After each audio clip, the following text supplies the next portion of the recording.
Hey friends, welcome back to more Reddit stories about entitled people, crazy people, and everything in between. Hope you're all doing wonderful today, and as usual, let's get right into today's Reddit posts.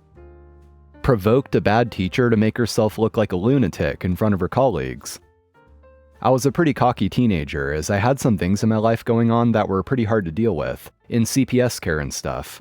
In general, I would talk back to teachers a lot, but I just kept picking on teachers that seemed unfair or incompetent to me.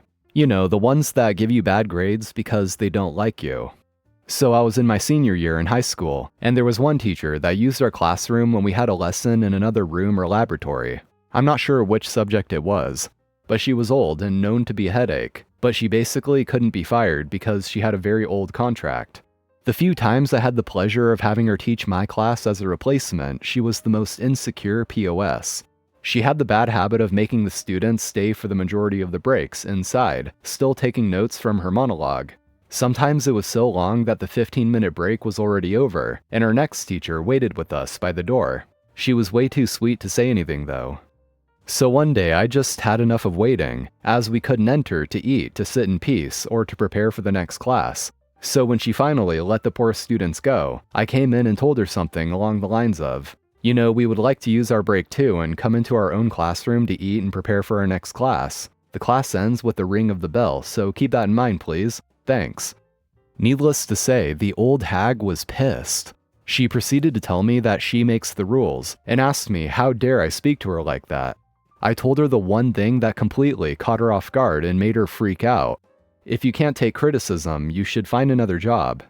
She was livid and told me she will go to the principal. So I did the same.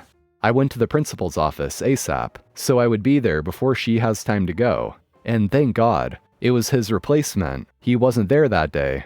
This was my lucky day in retrospect. She was very nice, and I managed to tell her that I just asked the old hag to please let us in her class, but she freaked out and called me names, despite me trying to apologize. She then told me that she would investigate and talk to the principal when he's back. Well, old hag was extremely aggressive, and as luck would have it, I met my Spanish teacher, my German teacher, and the principal replacement lady the day after, talking casually in the hall after classes started and I was on my way. Well, old hag also went by and stopped by just to tell me off, and the principal's replacement told her to stop it and that we will all have a talk all together soon. This prompted her meltdown. She was screaming around and shouted what ultimately shifted everything in my favor. "You are just some replacement. You have no right to talk to me. You are useless. I'm only talking to the real principal." And she stormed off. Everyone witnessed it, and they couldn't deny. Too many witnesses. My Spanish teacher loved me too, because I was the best in her class. She was amused, so I knew she wouldn't lie anyways. And the replacement was also nice, as I mentioned. She tried everything after that. She badmouthed me to all of her classes. She harassed the principal to make me apologize. Yeah, no. And even weaseled herself into grading my last math exam I needed for my high school diploma, and gave me the lowest grade. This was also something she kinda announced as a threat beforehand to her own students. Unfortunately for her, it didn't work, because I'm not stupid. I still graduated because they tested me again and I did very good. By the way, the principal tried to make me apologize, because he didn't like me very much. But I turned it around and told him that old hag had that meltdown, never apologized, and 3 others have witnessed it. The backpedal was so exquisite, I savored every second of it. After that incident, she never pulled that crap again, and she never even talked to me directly. She ignored me. I never heard any complaint from others, even after I graduated, so she seems to be calm. Not meditation calm, more like fixed dog calm.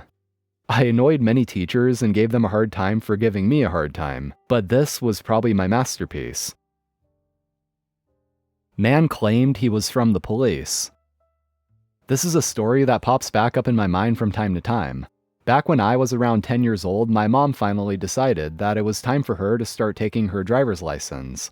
When she began taking lessons, she was struggling a lot. For that reason, my dad decided that he wanted to do some practice with her besides the official driving lessons with her instructor, just to make sure that she'd pass the upcoming tests first try. My little brother and I were attending swimming lessons at this nearby university at the time. Behind a forested area near the university lays this huge student parking area surrounded by trees, which turned out to be basically empty every weekend. My dad saw the opportunity to take my mom here to drive around for a bit, and brought my little brother and I with them since we were too young to stay home alone. We brought a football with us. When we arrived to the parking lot later on in the evening, my parents began their practice.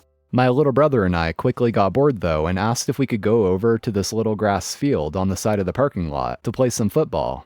My parents let us, since they'd always be able to keep their eyes on us whilst driving around.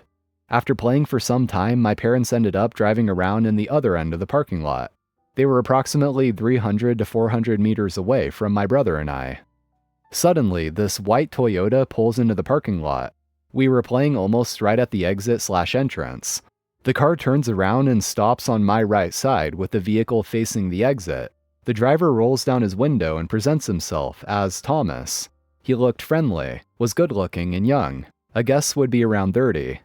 This is where things started to get weird. On the passenger seat was a woman covering her face with a newspaper. All I could see was long blonde hair. And on the back seat was a baby sat in the baby chair. Thomas immediately states that he's from the police, and that we have to get in the car immediately as he has to talk to us. My brother actually took 2 steps towards the vehicle, but I stuck my arm in front of his chest, as I was sensing something was off. The woman was still covering her face at this point, not saying a word. Thomas then raised his voice and told us once again to get in the car or else he'd have to come out and get us. My brother and I froze out of fear. Suddenly, the woman put down the newspaper, showed her face, and told us in the most calm, motherly voice to just listen to the man. The woman looked young, pretty, and like a person who wouldn't hurt a fly. At this moment, I began screaming as loud as I could. What we hadn't seen at that point was that my dad was already running as fast as he could towards us. He was coming from behind the vehicle, so we didn't see it. My parents didn't have the time to drive to us since the road down the parking lot was twisted all the way. When my dad heard my scream, he started yelling as loud as he could, "Hey, who the F are you? Get the F away from my children." As soon as Thomas heard my dad and realized that my brother and I weren't alone, he threw the car into gear and took off as fast as he could. He almost definitely looked like a person who crapped himself when he saw my dad. My dad was furious and told my brother and I to hurry up back to the car. He didn't even think about calling the police at that point. He wanted to beat up the guy himself. That resulted in us driving around for the next hour trying to find him, before my dad cooled down and decided that he should probably just call the police. We never found out who these people were, but this episode taught me to never judge a book by its cover.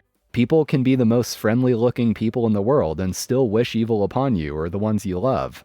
I'm not sure what these people would have done to us.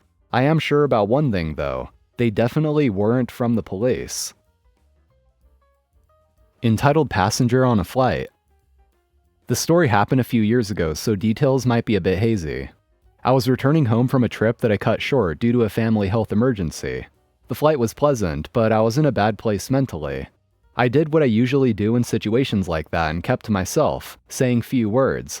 I plugged in my headphones and started listening to some podcasts during the 2-hour flight.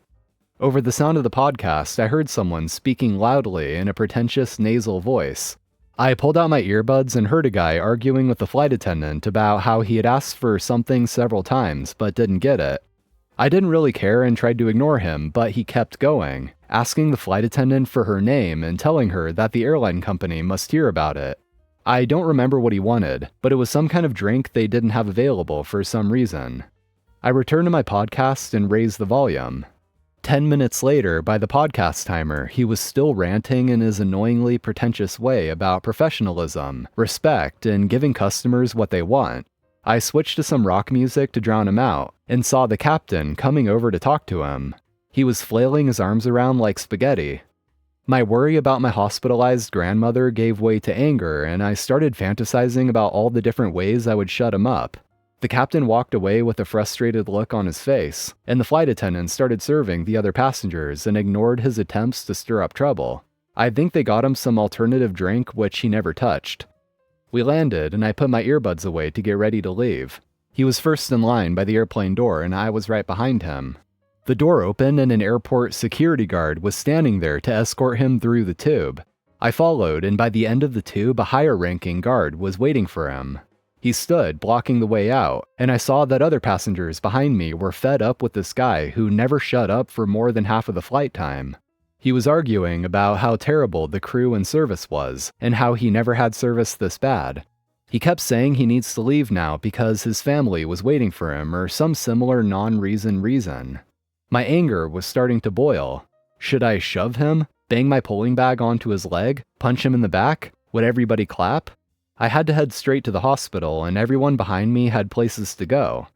I took a couple of deep breaths to calm down as he was telling the guards how to do their jobs, and with the most aggressive tone I could come up with despite my stress and exhaustion, spoke up. "Get the f*** out of my way." That F-bomb was enough to stun him since everyone else was following a code of conduct required by their jobs, and for the first time since I noticed him, he had nothing to say. The guards took advantage of his silence and started to move him away, hopefully to some back office where he will be delayed for a few hours. I left the airport and headed home for a quick shower and a change of clothes before going to the hospital. My thoughts kept going back to that entitled guy and how he thought he could be a pretentious and rude guy with people whose jobs require them to be polite. Politeness never works with them, and sometimes meeting someone who thinks they're scum is the wake-up call they deserve. My dog, the genius. I teach all the dogs I train to pee and poo on command. I always say that it's so you can tell your dog to pee or poo quickly if it's raining, or if you need to take them inside somewhere and don't want them to have an accident. Today I was walking Mal, and he was sniffing at some grass in front of a block of flats. Let me stress, everyone uses this grass for their dogs, and I for one always clean up after my dog.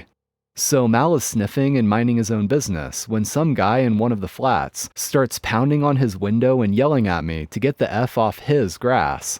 Sir, you live in a flat. This is not your grass. If he had politely asked me not to let my dog on the grass, I would have apologized and never used the grass again. But he was a jerk, so I did the only thing I could do. I looked the guy in the eye and said, "Mal, poo." And he did. Mal didn't even hesitate, he immediately squatted and pooed. I bagged it up, of course, and resisted the urge to throw it at the guy's window. You guys, I think this might be my proudest dog training moment ever. Good boy, Mal. Anyway guys, that's all for today. Thank you for watching, I appreciate it. If you enjoyed, be sure to drop a like and also subscribe to the channel if you haven't already. So have an awesome day, take care, and I'll see you next time.